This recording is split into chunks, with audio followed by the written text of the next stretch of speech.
vuelven a ser noticia. Vuelven a ser noticia y no para bien.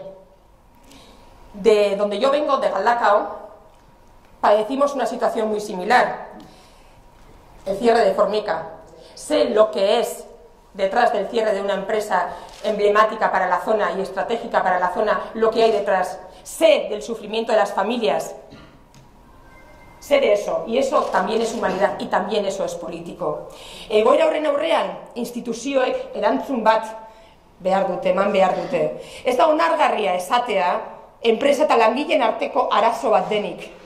Las instituciones, desde el gobierno hasta el último de los ayuntamientos, deben ser herramientas que nos permitan progresar y mejorar como sociedad.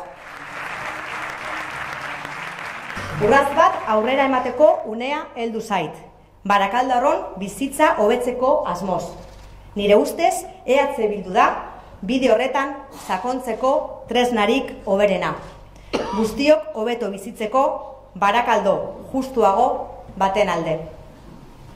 Me comprometo hoy a encabezar a un grupo de personas ilusionadas para intentar llevar a cabo el cambio que la realidad de este pueblo necesita.